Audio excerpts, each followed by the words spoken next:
And I attribute like my type of sobriety. I think it's different for everybody because it's like everyone's body's wired differently. Everyone's backgrounds are different. You don't know what people have been through, what their like passed down addiction. I'm a big fucking believer in. Like, so everyone's so different. So I don't think there's like one program that works for everybody. For me right now, it's working the best. It's like therapy. Did you do rehab? So he approached the bar. It was like, hey, like I want to put on this. I want to do the tryouts for the Shocker there. So he was doing that, and I kind of met a lot of these comments, like Jordan Ducharme, Sam Tonning, and some of these dudes through that. And then it's always something I've wanted to do since I was like a little kid. I think I did it at a talent show when I was in grade 2.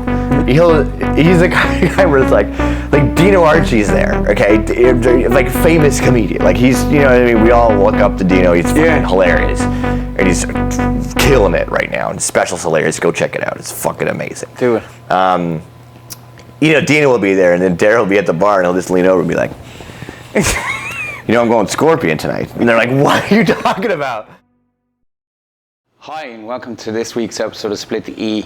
My guest this week is very funny comedian Ty Boissonnault. I really enjoyed this episode. He is a very, very funny comedian.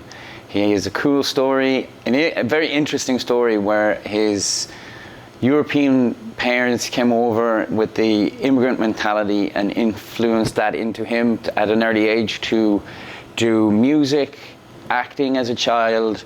Our conversation continues on to he's somewhat a little bit of an addiction, getting over that addiction and pursuing comedy. And what a brilliant conversation. I think you're going to enjoy this one. Please like, subscribe, helps me build the show. And without further ado, enjoy.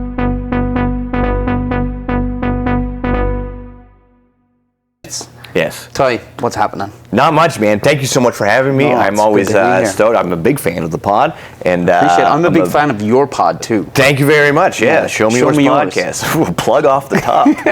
Like this guy. Dude. These digs are fucking sweet. They are, aren't they? It's like the fucking chairs. It's like the Matrix. Yes, it is a very slick Matrix. It is a very slick. Are you Matrix Neo look. and I'm fucking Morpheus, or is it vice versa? Who do you want to play? I feel that's like my acting capability is like Keanu Reeves, which is like it's so hard to shit on that guy. Yeah, man. Because he's Canadian. Really? Yeah. I feel like people don't jam that in my face enough. That's why usually they remind. I hope we should fact check that, but I'm fucking 90% sure. Okay. That's why he's so likable. Yeah, but I remember like during like early on Keanu Reeves before the Matrix, kind of even during the Matrix. Point Break. Point Break. Yeah, Point Break. Time? Great movie, but like he's not like he's a bro. It's Keanu Reeves.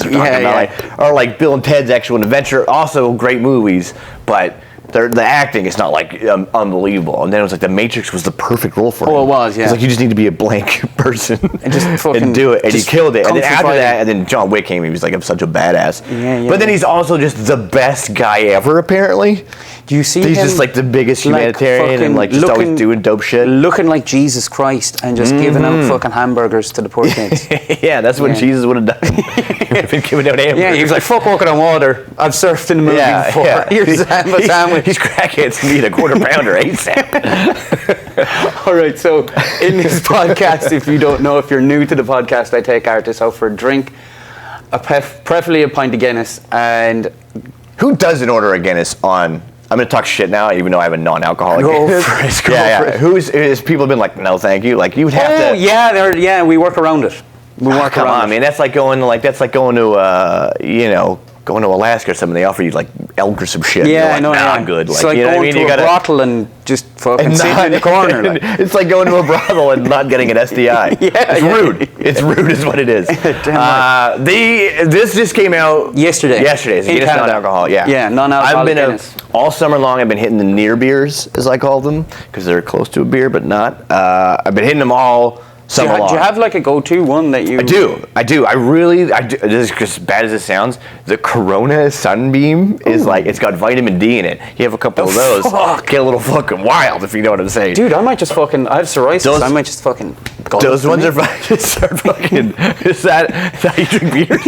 Or that happens once you drink beer? I'm gonna start fucking ski poling, dude. It won't dry out my skin, but I can still try and not get drunk. But you're not going to get drunk. But there's a Stanley Park Peach Wit that's really good. Johnny and Jackie, who I do the Show Me Yours podcast with, another shout out. They did a show at Mariner Brew, and they had a Pilsner on tap that was really good. Nice. But there really isn't a stout of any that I really know of. Not that I know of as well. Kind of like the closest thing is a cold brew coffee, isn't it? I guess so, yeah. Or like some sort of gross, dark kombucha that you just like, ugh, what kind of roots are in here? But this looks good. And then you're telling me I need to pour this like a regular Guinness, which is like, the flip down, you flip literally over. just chug it in and fucking... The more rougher you're with it, the better to get ahead. To get ahead. Okay, ready? My old lad had a saying, if you want to get ahead, get a hat. If you want to get a hat, get ahead. Don't know what it means. Who is this? My father. Your father? Okay. And how many of those did he have before saying this? Pretty a lot, yeah. All right, we're doing it. Oh, chug, yeah. And then when it goes up, rise it up with it. Like that? Yeah. Oh, man. Do you hear the sound? I do. It's nice. Sounds like a frog. Yo, this is going to be mint. Okay, cool. I thought they'd give you a I'm so glad I told you about this now. Oh, yeah. Wow. It looks good, it has good, the ball, doesn't it? too. Yeah, it has the ball. It has the ball. Do you know what's inside in that? Nitrous. Really? That's what it is. Okay, yeah, all right. So that makes sense. Okay, man. Well, I'm kind of disheartened in the fact that it's not a full pint and we can't split the E, but here, cheers, man. Cheers. Oh, man.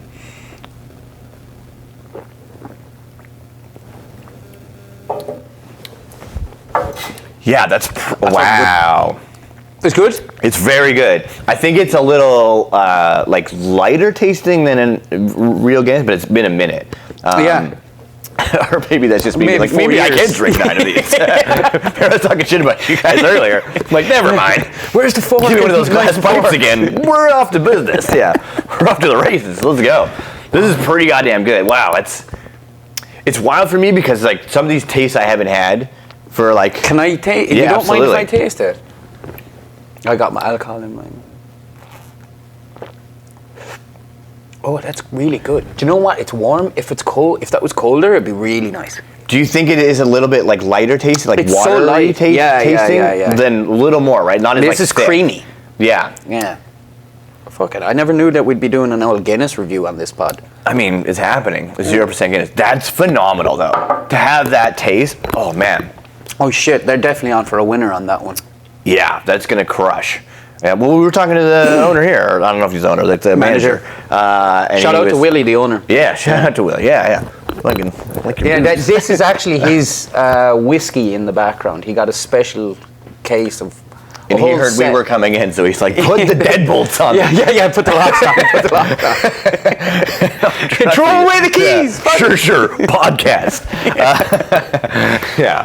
Fuck. Man, this is amazing. Thank you so much. Oh, I feel very special. It came out yesterday, and the guy got the whole of it. Just for you. Just for me. Yeah. Heard the skinny, fucking French-Hungarian kids coming in. Get him in here. So, how did it all begin? Stand-up career, acting career? Yeah, acting and music was the first thing. Yeah. I come from like a background and of that's like, all punk rock? No, and originally it's from my like mom's side and my dad's side too. My dad's side's like a bunch of French people, like francophone people. There's a lot of like French communities within the prairies of Canada, within the flatlands of Canada, and they're all like pretty like gypsy-like. Cool. And then my grandfather on my mom's side is from Hungary, and like plays and all that stuff, and like there's like Roma background there. So I had the ultimatum growing up of like you had to play something by the time you were 8. Oh, really? Yeah, but I got to decide, which was like my mom was like forced to play accordion, And like, you know what I mean? Just had like a strict Eastern European grandfather, like, you will play the accordion, everyone will love you at school. And it's like, no one does. Come on, 70s. Yeah, it's cool. I beat you if you don't do it. Yeah, for real. Yeah. My brother played piano, and then I was like, I'll play guitar. Cool. Do you have a big family? Just me, my brother, and my mom. Then we moved here when I was like 6. My parents split up, and we moved here when I was 6. And then it was in elementary school, and then in grade 7, my mom went to like, I don't know, it was some convention of some kind. There was booths everywhere, and there was like an acting school / agency. So she signed me up for that, which is super fucking cool. And then I did like 2 classes, and they started putting me on auditions. Nice. And then I got like, my first thing was like a Reese's Puff cereal commercial. Oh, no way. Yeah. Like Reese's Pieces. Huh? Yeah, the classic, like, what'd you have for breakfast? You had candy for breakfast? It's like, nah, man, I had this fucking cereal. Yeah, that played forever, dude. That played like well past high school. It was crazy, yeah. And then like a Jurassic Park toy commercial, a Ring Pop commercial, that kind of, I don't know, just like 2000 or late 90s, 2000s kids commercials, I guess. And then I was starting to book some movies. I booked Cody Banks. Yes. That was like, with Malcolm in the Middle actor. Yes, and I've told this story several times. Originally, Hilary Duff is not in that film. What? Yeah, there was a role for his best friend, a guy who I landed that role. I got that role. I was like, shit, going to blow up like this. This is so sick. And then Frankie Muniz, Malcolm in the Middle, started dating Hilary Duff in real life. And then she just had that stupid show in Nickelodeon because she's stupid. And and she was like, I'd love to be in that movie. So they cut my shit out and wrote in like a love interest, but they were like, we'll still give you a couple lines. Oh, yeah. shit. And I've resented Hilary Duff ever since. Oh, what a big cunt. That wench. Yeah. Yeah. Apparently fucking Malcolm in the Middle actor, what's his name again? Frankie Muniz. Frankie Muniz had some like terminal brain disease or some sickness that he can't remember. Probably got raped, but can't remember any of fucking recording of Malcolm in the Middle. Whoa, wow, really? Yeah. Well, like, he kind of went sideways for a second there, right? And then he was like, I'm just going to race cars. And he was like, he's a race car driver. He's actually really good. He goes real fast turn left sometimes. He's a fucking bona fide. Yeah, you guys don't like NASCAR very much, do you? I forgot. More of an F1 crowd. Okay. Yeah, jeez. We used to have the Indy in Vancouver. That was sick. What's the Indy? The Indy is like, it's like F1 cars in the street. Kind of like deal. Shit. Yeah, I think they're a little less crazy, but still pretty powerful, like vehicles. Oh, that's cool. Like Andretti and stuff like that. Like he raced for them. Oh, and no, but they used to do it like through the streets of Vancouver, like under Costco there and shit like that. That's where the cars used to like go. Oh, around Waterfront, under that area would be wicked, actually. Yeah. It's fucking rad. Yeah, it looks like Monaco or whatever, wherever the hell. That would be cool. To those races. Yeah. So fucking. Back to you. Sorry, and then So then, a lot of acting shit, and then I didn't do comedy until 4 years ago. How did you said there that you started with music though? Mm-hmm. Did you have a couple of bands? For sure, yeah. All throughout high school, I had bands, and then past high school, and then I moved to Panama when I was like 20. I went to school for music. Guitar? So it was like a contemporary school. So you major, like I have a degree in like sound engineering, but it's like you still like in your first like year, whatever, you have to major in something else. Like you have an instrument that you play, but there's still like a bunch of other shit. There's ear training, there's basic keys, there's ensemble class, there's composing theory, all this shit. So I did that, and then I moved to Panama for like 4 years in my 20s, and I just played music there. That's basically all I did. And then I worked at a resort, and I would like fucking do everything at night, and then we would do like a fire show, and I would play music at night. Of course, it was just a fucking wild time. I was fucking in my 20s. It was great. What's Panama like?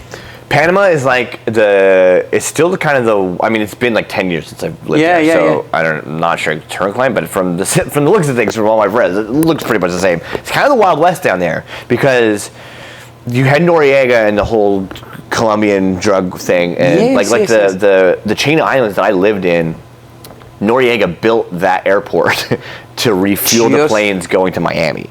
So like that just to carry. That was the whole reason the airport existed. Cocaine. Yeah. Oh no way. Yeah. Holy which is shit. wild. Holy fuck, we're going. So the states gave the canal back, but they don't ever really give anything back, and it's the only gateway between the two worlds. So it's like there's a lot of foreign interest there in how that canal operates. There's no other way. Like you'd have to go all the way fucking around. Or that's the only cut through of the Americas, right? I know it's the Wild West, but I could imagine it's like fucking such a sweet party town then. 100%, yeah. It's just like people hiding money. Yeah. So yeah, it's crazy, dude. It's like that. You see, all I know about Panama is like, obviously it's cocaine, whatever, but then it's also go there and get fucking stem cells from podcasts. That's all I know about. Yeah, there's like stem cell stuff. There's tons of, because there's like a huge Johns Hopkins hospital in the city. They call it the Latin Manhattan. It's a very developed city now. Yeah. But there's still like a lot of empty buildings. At least when I was there, it was like a lot of built up nice shit with like nobody in them. If only Vancouver had that. Yeah. Fucking. So then you're in what bands were you in? How did you get into your first band? It was like a crew of friends that like played, like they were 1 year younger than me. Was that in Panama or when? No. This is like in high school, dude. That was like my first band was like that. So we would just play like tons of fucking like rec centers and stuff like that. And we would like I grew up in a suburb, so like your homies would roll out to anything on the weekend. So we'd play at bars here that were like nobody was allowed in there. Like How old were you? So like 16. Oh, nice. You know what I mean? So we would wait outside of bars sometimes to be able to play an open mic or something like that. But a lot of the times, like these like I don't know, these gas down places or like Chinatown places back then were like sketchy. Yeah, dude, they didn't give a fuck, dude. They were like, oh, you're gonna pack my place full of kids who were like suburban drinking? Fuck yeah, dude. So we would do tons of shows at those places. And then like once you got of age, of course, too. And what was the music that you were playing then? I played like a lot of funk, like a lot of like nice. like a power trio, like fuzz and funk band. Yeah. Kind of thing, kind of like old Hard Peppers, I guess. Okay, like more like freaky styley kind of shit. Yeah. And then a lot of bass. And then when I kind of found out about like more like my roots and shit like that, I got hella into like Rome music. So like Gogo Bordello was like, I was fucking all about that like gypsy punk. Okay, yeah. Gypsy punk band out of New York. Originally like the lead singer, everyone's from somewhere else. I'm gonna have to check them out. I actually don't they've been around forever. They're fucking amazing. It's one of the like the best live show you'll see. It's so good.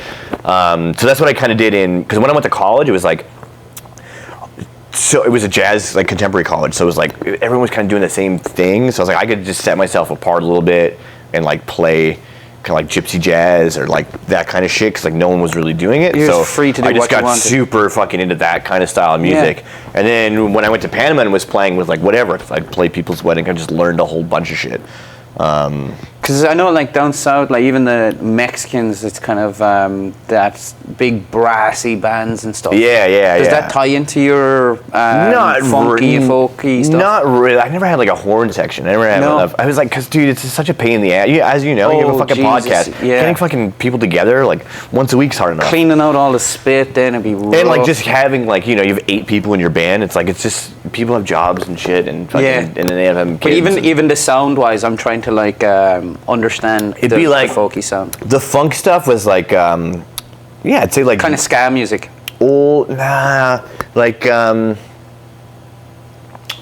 Like old Chili Peppers. That's how I can describe it. Okay. Yeah, I'm still influenced by a lot by John Frusciante, like guitar playing, big time. I actually I read my very first book that I read to get into books. Scar Tissue? Scar Tissue. It's a very good book. That's a great book to get in. That's a great first book to read. Fucking recommend that for anyone. Yeah, it's super good. But recently, I gave that book to my mate, and then he came back, and he actually lost the book. He never gave it back to me, but he gave me Flea's fucking Acid for the Children. Nice. But I haven't got into it yet. Nice. I haven't read that yet either. No. I'll give it to you when I'm finished. Fucking A. There you go. I love it. So fucking ska bands, rocking Vancouver, going around. Yeah. And then you're just like, this is not happening, or I had traveled like right after high school. I did like a little year trip. Cool. Before I went to college. So I went to Costa Rica, Nicaragua, and Panama. Yeah. And that was the first time I was in Panama. So I kind of got the lay of the land a little bit. Yeah. Met a girl there. Hey. And she was from Memphis. And no way. I'm like a skinny white kid from Jeez, Memphis Blues, man. You know what I mean? I'm like, oh, you got a southern accent. I like rock and roll. This is great. This is we're having a great time. So, and then I went to Brazil.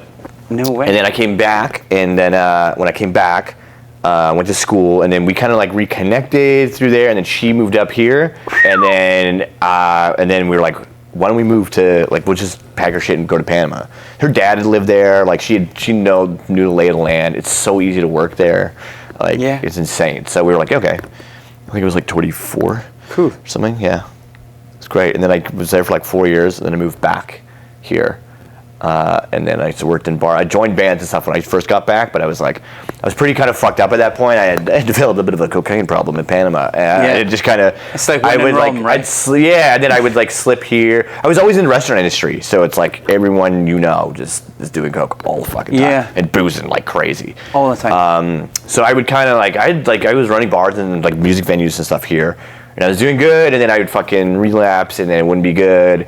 And then, like, gradually it just got shittier and shittier and shittier, and I just got fired from everywhere. No way. Yeah, it was, like, bad. And then I was, like, I still always had, like, one fucking job, kind of. And then, I just got super bad. I was homeless for, like, a small period of time. Very small period of time, because I'm a pussy. So I was like, we got to change some shit. Were you homeless in Panama, or were you No, here. It's once I moved back here. I'd say if you're homeless in Panama, you'd be able to survive a little bit more. Like, for sure, it's like having wet socks is fucking the utmost crime to me. I hate it. Yeah, dude, it's brutal. It's just like, There's a saying. No, I was like, I couch surfed for like a year, and like I was like liked and stuff like that. But it's like that's basically how much time you have. You basically have a year of like people doing you Anthony good. Kiedis did it for. But then they're like, get the fuck out. Like I overstayed so many places. Like it was not good. Yeah, not good. Just in the grips, dude. There's a saying, a man lives 2 lives, and his second life starts when he finds out that he only has one. Ooh, fucking deep cuts, dude. That's awesome. I like that. Yeah, I like that. So your one life, or when you woke up, then how did you get into comedy, and how did you like straighten yourself out and realize that comedy is your thing? So the first year of doing comedy, I was still fucked up. Like it was like that homeless period too. It was like when I was couch surfing and all that shit. Going through all of that shit too. Were you still being creative in your own self, or like? I mean, I guess it, but it's like so not focused and not really. Yeah. You're just thinking about getting more drugs ultimately. So it's just like, it's at the front of your mind, not like getting better at your craft. Yeah. You know, as much as you You're more crafty at getting drugs. Oh, dude, so crafty. And then it just got sloppy. Dude. And that's what happens. It just gets sloppy where you're like, you took money from me, you piece of shit. And you're like, oh, fuck. No, I didn't. You give it to me. You just gaslight me all left, right, so I was doing comedy for like that first like little year or stuff like that. And then I don't know, man, it just got really bad. I wasn't talking to my family, or that I'd moved into this place. It was just like fucking bad. I knew that it was like, I don't know what it was. I don't know if it was like a dream or something, but I just knew like, it was like that, you're gonna die or you can get better. Like it's literally because I had friends that were fucking dropping like flies. Like it was just, and it still do. You know what I mean? Like it's crazy how many people die in the city because of fentanyl. It's like, the fentanyl whole crack, was that like even a question back in the day when you were at it, or like? I mean, this is like 4 years ago, so it's like it's still a problem. It's still a problem here for sure. Like that's what I mean. Like it was only a matter of time. It's only a matter of time. Yeah, 100%. And when you fucking pissed off your guy who's got good shit or whatever, then you start going down the line and you start smoking meth and shit. Like I was doing bad shit, dude. It was not good. Oh shit. Yeah. Oh. Yeah. But then I don't know. I hit some kind of bond. I was like, I can't fucking do this. So I eliminated booze because I was like, I don't really. I've never smoked the joint and been like, I think I'm gonna get some coke. Like, it just doesn't happen. My brain doesn't work. I love like how that. they call it the gateway, right? For sure, but just fucked up. Because I see people go, you're sober, but like I still smoke weed. I do mushrooms. Yeah. And I attribute. Like my type of sobriety. I think it's different for everybody because it's like everyone's body's wired differently. Everyone's backgrounds are different. You don't know what people have been through, what their like passed down addiction. I'm a big fucking believer in. So everyone's so different. So I don't think there's like one program that works for everybody. For me right now, it's working the best. It's like therapy. Did you do rehab? Yeah. I did Yeah. rehab and like a detox and that whole fucking shit. mission. And then went to therapy, and that was like huge. Because you know the whole like rehab and AA, and there's a big religious background kind of For aspect. sure, into that. yeah. And it's like I have no problem being like I think when I was like a teenager, I was like a super like I'm an atheist. Yeah, or whatever, yeah, but I'm yeah, like yeah. I don't know about that. Like You said earlier you're a Scientologist. No, Yeah, I did. I like a good fiction novel. Yeah. Who doesn't? Yeah, they're a great book. Yeah, as I like the Bible. No, not like that. For me, it was evident at a young age that there was something greater than me. Like that's like AA just tries to do that. They're like, listen, we're not really a gaudy thing, but we meet in church basements. And there's a collection plate, much like a church, and there's a lot of God talk, and I think a lot of people get scared of that word. Yes. Because it's like, I automatically identify with the guy on the cross. Like, you know what I mean? And You're just, kind of like repression. It's just like not good. Like trying to let go control, kind of thing. yeah. So to me, that was always music to me. Yeah. I was like, oh well, I like the way it makes me feel and how it makes people move, and that's clearly an energy that is much greater than me or like things or in the realm of things that I know exist. Yeah. I don't know if that makes any understand. fucking sense. Not getting all fucking hippy dippy on it. But, I was going to say such a hippie, the vibrations. yeah, but it's real shit. Like But yeah, the it is, older I yeah, get, 100%. for sure, and the more, like I said, therapy, meditation has been like huge for me. Yeah. Like every day, like I have to every day. Otherwise, I just like, this shit's not good. Like I have to every day, and mushrooms have been Is there another a big particular type of meditation? I'm terrible at it. Like I'm not Yeah. good at it, so I just do guided meditation. Like Nice. there's tons of apps. I always do that before I go to sleep. Yeah, there's tons of Yeah. apps. Actually, it's like that's my like morning thing. I Yeah. like before I have coffee, before I do anything. It's like I make sure that I'm up, and then I can sit somewhere. And like you don't have to be. It's not like a cross-legged on a pillow somewhere or like whatever like that. If you're fucking Yeah. old and your body doesn't You don't have to say bend like namaste mine. afterwards, like. Yeah, because there's that whole thing too. Yeah. Like there's, people always suck the fucking good out of shit. They do, man. Yeah. You're like, what the hell, man? Why is this- Namaste, give me $50, Yeah. please. Yeah. Yeah, because I don't do the AA thing, but I know that it has worked for some people, so I can't shit talk it either. Because You well, know, this people got going back to your point originally, it's like do your own shit, like yeah, whatever figure it out works for yourself. you. Now, I think that hanging around other people, especially at the start of things, is probably pretty important. Like it's like there are good things about it for sure. That I'm like, hey, it's just like a bit more of a community, and you can meet people that way. At least that aren't. Sometimes it's tough at first because it's like you're sitting alone because everyone you know is out boozing. Yes. Especially like this is one thing I wanted to touch on. It's 420 festival. I actually don't smoke. Right. I get so anxiety when I do smoke. Yeah. I fucking haven't said it on the podcast, but anytime I smoked in the past, I got so anxiety, like fulfilled, I actually thought I pissed my pants. Oh fuck. So like the last 4 times sucks. out of the 5 times, like last 4 times I smoked, I was like, man, I fucking pissed my pants. So I'm going into like there's UFC on, I'm going into the toilet and I'm like, no, it's not. But your hands are all wet, sweaty, like- so you can't really tell if you have pissed yourself or not. So I don't know, it's I'm very shoving wet. fucking tissue down, going back in, and everyone's like, "What are you fucking stuffing?" No, that didn't happen. But I literally like fucking can't smoke, man. I am possibly. Yeah, some people are like, that's what I mean. Everyone's different. Yeah, so it's like I have a reaction to booze that I'm like, I need Coke with me. I don't have that with weed. While it was 420 festival, anyways, I came across this stall where they do like therapy, but it's comedy therapy. Have you ever heard about this? They do it in New Westminster. Yeah, I've seen it done in. There's a group in White Rock called Laugh for Us, is it? Maybe something like that. I think it's something like that. I fucking can't remember. But have you ever thought about doing that or anything like that? No, I haven't. I haven't. That's not your like. I haven't thought about giving back to the community. No, I haven't. I don't know. It'd be something I'd be into. I'm also of the thought though, and I'm like, I'm 4 years into this, so yeah, that's I'm true. not gonna fucking say anything. Keep doing what you're doing. Because there are people like I know people that are like they've got like 15 years of sobriety, and then it's like. Shit. Yeah. They cave over fucking their shoelace being untied. You're like, what the fuck? Like that's crazy, dude. Yeah, it's like right. that's a reality.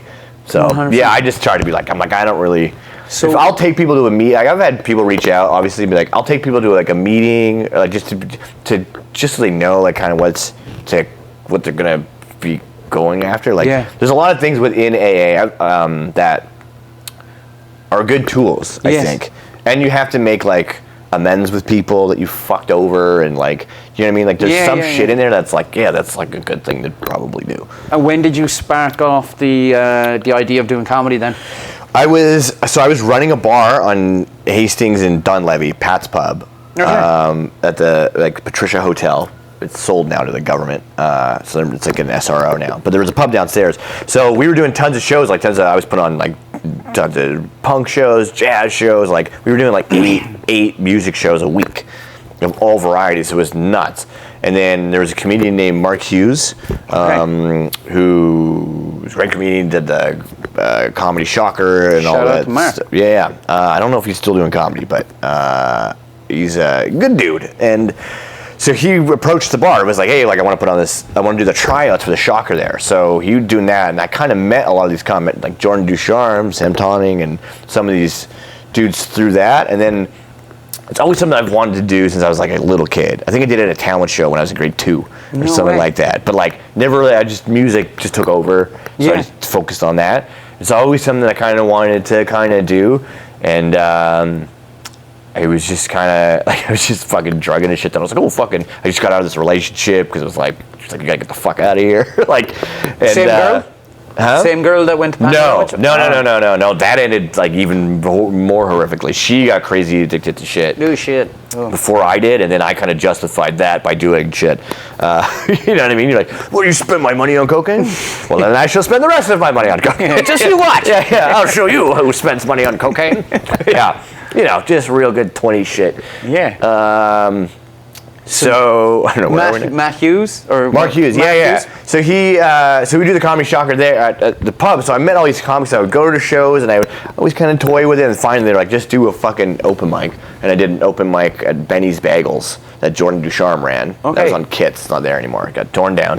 And I started kind of doing it there. The first year I was still drugging quite a bit, so I was pretty fucked up. And then when I got clean, I started taking it a little more like serious. Yeah, because I was bartending at 12 Kings at one point, so I was like, I basically. And that's gone too, isn't it? Just recently. Yeah, but I heard some Irish lads bought it. Yeah, so we'll see. The Celtic Kings now. There you go. There we go. Oh, that's class. Hopefully that's. It's such a big spot, and there's so many cool things. Like there's another rad back room in it, and all sorts of stuff. Really, in the back room? Yeah, there's like that. Because there's a little tiny stage. No, like not up top. No, there's a whole like banquet room, like something like this, but way bigger. No way. Yeah. Kind of like Havana. Do you know one? A little bit, yeah. Yeah. A little bit. That was so, like, when I went into Havana in the back. Unheard of, right? I was like, what? This is a fucking proper theater. Like, yeah. Did you see when they had the rows of seats? Yeah. Because now they've got, like, or they're renovating again, but they had, like, tables for a while. That was super nice. When I went in there, it was like... Yeah, like a theater seat. A theater. Yeah. So they changed that, and then they had, like, more, like, tables, and that was sick, too. Sweet. And then they built a nice little stage, and then they started renovating again. I don't know what for. Yeah. They used to do shows there all the time. It was an awesome little place. Super good little place. So how, like, did you just change your addiction for a better one, basically, and just you do sub it in? Like I was still smoking cigarettes, some of that. But no, but just to go into comedy, like. Yeah, pretty much. Like I'm. Because I was looking at your schedule this month, dude. You literally have fucking, I'd say, 3 days off. Yeah, probably. No, I have most Sundays off. Oh, like Sunday, Mondays usually. Like a lot of the shows are like twice in a night. So it's I try to book now because I was burning out because I have a full-time job too. So it's like I try to do Sunday, Mondays off now. Okay. You know what I mean? Hanging out with the lady and fucking having a life to write about too, and like not just doing. Cause I feel that it's like if you just do the same, seeing the same people every night at the same places, it's like it's hard to write material. They have that cliche when a comedian's on the road, he's always doing comedy material about being in airports. Yeah, for sure. Yeah. It literally just happened. Like I was in Edmonton and I was already writing like crying baby jokes. I was like, you fucking hack. Did not work out. So you're in comedy 4 years.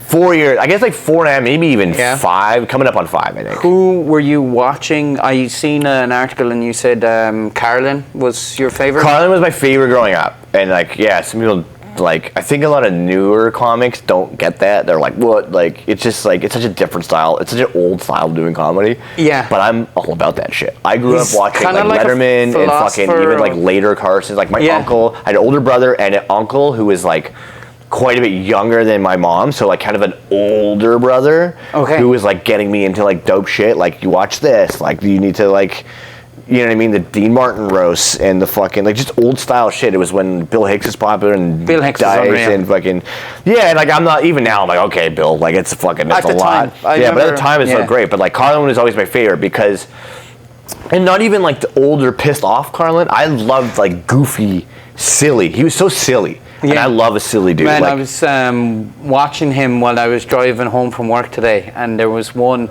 I think it was around the 9/11, and he literally opens up. He's like, not many people talk about pussy farts. Yeah. Like the whole special just opens up to that. I was like, Jesus. Yeah, that was like the later days too. It's like grumpy old man kind of, and it's like I think a lot of people have in their head of that. But Mike Carlin's always like the he's just the silly guy. Okay. He's just like super silly. Always did funny voices. Did voices that weren't like they weren't impressions of anybody. They were just like there's regular people or like weirdo people that he met. So it's like it was so good. Did you do you try like when going on stage, or did you try and grab personas from like Carlson? I think you do. I think you do like naturally. Yeah. I think you do that. It's tough now because like I try not to. I used to listen to Bill Burr's podcast all the time, and then like fucking I love suddenly like leaning on a microphone like, dude, these fucking guys like no it's bullshit. These fucking broads, dude. Like it's just like talking shit. Like I was like, yo, calm the fuck down. I love how she's in the background. Women that way. Yeah. She's in the background and not even on his podcast now. His little kids crying. What the fuck do you want? Yeah. Dude, just shut the fuck up. He's so great. He's great. Yeah, but I'm like, I gotta stop. Like, you know what I mean? I don't watch a ton of like new specials. I'll check out a new special for sure. But like, I don't like. I'm not like crazy up to date with fucking comedy. I think it's because I'm old too. I'm 36. So like most of my references are like, you know, past 2011, it's probably not going to happen. You know what I mean? And most of them are from the 90s. I have friends that are like, what the fuck are you they're all talking just about? regurgitating now anyways. Yeah, you say, they'll come around. It'll be like tearaway pants. Don't worry. My time's coming, bub. So like fucking skinny jeans are out and they're wearing 90s pants now. Like. Yeah, but even in the 90s, I didn't fuck with those pants, dude. No, me neither, man. Yeah, I didn't. See, I do like that about the Irish, because you guys still do wear tight pants. Dara's always got tight pants. Dude, they wear the tightest pants. Yeah, Dara's got tight pants, and they never go, like, you guys like to showcase the socks. You're a big fan of... He loves that. He's a particular kind of, like, style, yeah. Dara Turner is what we're talking about there. Great man. The Scorpion. The Scorpion. Why'd you call him the Scorpion? So... I don't know. For one night, he just decides that there are certain spots on the list. Born in November. There's certain spots on a list of comics like that night with the lineup. Yeah. Right. Number one is Bullet. That's called going Bullet. Okay. Because you're taking a bullet because you're fucking going up first. Okay. Now I think the host is technically taking Bullet because they got to go up there cold. The audience hasn't heard anything yet. Can I just intersect? Yeah. You're a great host. Thank you very much. Thank you. I appreciate that. Go out and check any of the roast battles. You host a lot of them. Yeah, I do. I think the next one, I think they had one in October. I'm not exactly sure of the date. Maybe the 21st. But I know that November 16th I'll be hosting that one. So fucking UFC get rid of Bruce Buffer, he is your man. 100%. So that character, I do kind of a character, and it's like kind of a combo of like the dudes who I loved, like Howard Cosell, and Buffer and other Buffer. Yeah, it's a bit of like it's a little bit of everything, and it's very fun. I bought a very cheap, horribly fitting polyester suit from Value Village that was owned by a small Asian man, I'm sure. It's like smell the faux off. Some people were like, oh, it smelled horrible. It smelled like mothball. It was so bad. And they were like, yeah, you can't. They're like, oh, that's nice. Like some people are like, oh, that's a nice suit kind of thing. Like, I'm like, yeah, it's supposed to not fit. Like it's the whole fucking shtick here. Yeah. Morons. So it was Scorpion. So Scorpion, right. So like one's Bullet, and then the headliner's the end. Those are really the only two names involved with the comedy list. Dare Turner, one, would like to see more added to that list. I love it. So he has I love it so much. that the second to last spot, not the headliner, the second to last spot is Scorpion. And because he's claimed this word, he's now claimed this spot. And he always says, I'm Al Scorpion. And then he goes, which it's more of a crab. I'm going to be honest with you. It's not. He's a bit of a crusty crab. And then he makes a hissing sound, which is like, I don't think he's ever seen a scorpion. I'm not sure if he knows what a scorpion is. You should give him the 90s movie with The Rock. Yeah, but it's so funny because it's like, he's hilarious. No, right? he's so good, man. Yeah, because he'll just like, he's the guy where it's like Dino Archie's there, okay? Like famous comedian. Like he's, you know what I mean? We all look up to Dino. He's fucking hilarious. And he's killing it right now. And Special's hilarious. Go check it out. It's fucking amazing. Do it. You know, Dino will be there, and then Daryl will be at the bar, and he'll just lean over and be like, you know, I'm going Scorpion tonight. And they're like, what are you talking about? He's like, Scorpion. I'm like, what's that? He's like, oh, it's second to last. And Dino's like, yeah, I've never heard that. He's like, no, everyone's saying it. Word on the street. It's on now, right? Because it's like, if everyone starts fucking going at it, because it's so funny. So yeah, but people are trying to add like turtle to the mix in the middle. Yeah, it's gonna be a whole fucking animal zoo. Pokemon now. Yeah, for sure. There's music comedians to be very happy about that. Yeah, That's so good. How did you? When did you? And how did you kind of like going off the back of using character or using other comics? Right. When did you go like finding your own voice? I don't know. I think I'm still trying to do it. Yeah, I think I'm still trying to do it. Because it's hard. I'm very influenced by my surroundings. So it's like, I don't know. It depends who you fucking, I guess, like hanging out, what you're doing, all that kind of stuff. I think I found a little bit of a groove once I started talking about like more just personal experience shit. Anything that was, instead of just like trying to like make up a joke, I was like, shit was always funnier when it was real. Like when it was true. Like it was relatable. And like obviously you embellish it and you add stuff to things that's funny, but it's like that story happened. Like I have a joke about like it sucks being 4 years clean but still looking like you do cocaine every day, right? And this happened to me outside of Holy Chow, where I have 2 shows tonight. Go check them out. Thursday through Sunday at Holy Chow. That's Comedy Ring. There you go, boys. And I was standing outside and smoking a joint, and this crackhead came up to me, and she was like, "Have you seen Mason?" Like talking to me as if I should know who this is. Like clearly I have just talked to him. And I get like, that happens a lot. Like people just coming up to me like, "Oh, hey, you look like you hang." Fuck. No, you just hang them out to dry, basically. Man, yeah, it's brutal. So once I started doing that kind of shit, was a little bit, I don't know, I felt like I fit more of a groove and a little bit more of a flow and stuff like that. But I don't know, man, I'm 4 years into this. I still fucking suck.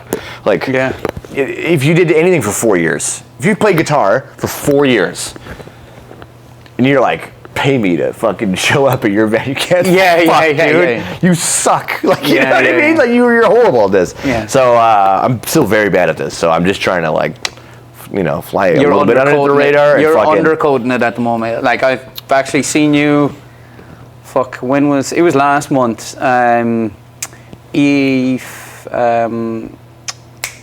Big Dog Energy.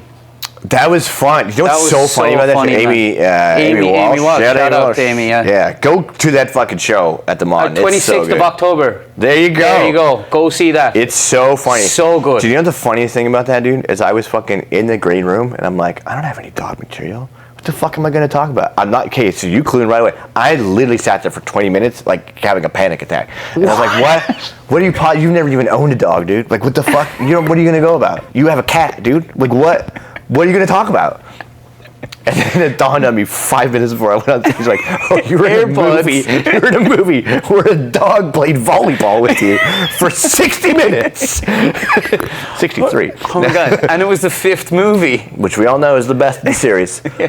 Next one, they're going to space with fucking Yeah, they didn't call me back. They've never really made more after that, I don't think. But at least I choose to block them out of my head. There's Buddies, which is like the puppies, but as far as the actual, like, yeah. What was the dog like? So, oh man, I'm gonna break your heart here. You did all Real asshole. No, there's 5 dogs that play one. What? Yeah. So the look alike. Golden retrievers. That's a little racist. Yeah. You wouldn't say that about chocolate labs. The first movie had one dog named Buddy, the whole thing, and he was a great dog. And then he got older, like the dogs do that, and he got cancer, and they donated him to the Children's Hospital. Which sounds like a nice thing, but kind of fucked up at the same time. Here you go, dying kids. Here's this dying dog. You all die together. Yeah, it's fucking, Jesus Christ. These kids got it bad enough. They got to watch a dog die from the movies right in front of their eyes. Okay? Silly that's been giving them hope all these years, just fucking putting in that VHS. That's terrible. So you should call the dog Hope. Yeah. Well, there is none. Yeah. So then by the 5th one, there was 5 dogs. So one dog is really good at like sitting and just chilling out, like just being the calm dog. Because the dogs that play, you can play volleyball with these dogs. Like they volley with you. It's insane. It's a lighter ball. It's not like a real volleyball. It's like we called them playground balls growing up. I don't know what else to call them. Okay. They're kind of like lighter. And so basically what he tries to do is he bites it. But it's like kind of slippery, so he can't actually puncture it. Like sometimes he does, and you're supposed to reward him and like be all like, yeah, because that's what you want him to do. But it usually just pops out of his mouth. Yeah. So you just like, it's just perfect little arc, and then you can just sit there and volley with a dog. It's pretty sick. Oh, really? Yeah. So there was a dog named Walker who played volleyball, and another dog I can't remember. But Walker was like the main volleyball dog, but he was like. Once you get up close with these dogs, you can typically tell the difference. They're like, he was like a fucking alpha, like crazy athlete dog. Yeah, and the other one was like just Bailey's just chilled, like, yeah. Nice. They had a stuffed one, like that you used like just for like behind shots sometimes, if it was just sitting. Kind of like the one on Scrubs. I suppose so, yeah. But like we would set it up, like we'd be filming on the street or something like that, and we would set it up like, so like the people, like the civilians, the bystanders watching, we would set up so they would think that was the dog. They'd be like, "Oh my God, it's my kid's buddy!" And I'd come like running out and just like tackle the shit. I'd be like, "Oh my God!" Oh, kidding. Yeah, that's hilarious. You have a this is totally off topic, but your headshot. You're like eating your shoe. I'm supposed to be smelling it. Yeah. I thought you were like going the whole Australian route. Doing a shoey? Just doing a shoey? Yeah, a guy who doesn't booze. Just I know. Big non-alcoholic beer in my shoe.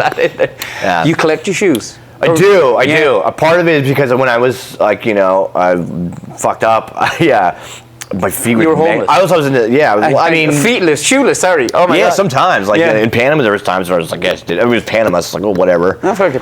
But here was like my shit was always fucked up. I was like in the service industry for so long that like your feet get fucking mangled. I was wearing Vans, just you know, running around pubs serving beers. It's like, yeah, your fucking shit gets fucked up. So yeah, and then now, I don't know. I buy shoes. I got a nice little collection going. What's the go-to? Jordans are my go-to shoes. Yeah. Well, Jordans 1 through 12 are like, that's my childhood. That's my nostalgia. Like, I mean, I was not fully around for like the 1s maybe, but my first pair of Jordans were the 12s when I was like in grade 6. I like saved up money. I was on a basketball team. They were the North Carolina colors in the Jordan 12s. Nice. So I'm trying to kind of collect all 1 through 12 right now. Yeah. There's a couple in there that I'm not really a fan of, but I'll get them eventually. Yeah. Nice. Yeah. That's so cool. So, on your spare time of outside of comedy, what would you do? Collect shoes and chill out, or? So I grow like gourmet mushrooms. I'm a big fan of that. I got really into mushrooms like two years ago. Like obviously it helped with my sobriety as far as like psilocybin goes, but just mushrooms in general. Yeah. So I like right now it's October. It's literally the best time to walk around. Yeah. Like I'm sure like if you just look on the ground you'll see. I think you put it up on your your story. That was just like at the park by my house. Like this is a random huge thing. Yeah, it's crazy. It's a fun time just to walk around right now. Yeah. I like fishing.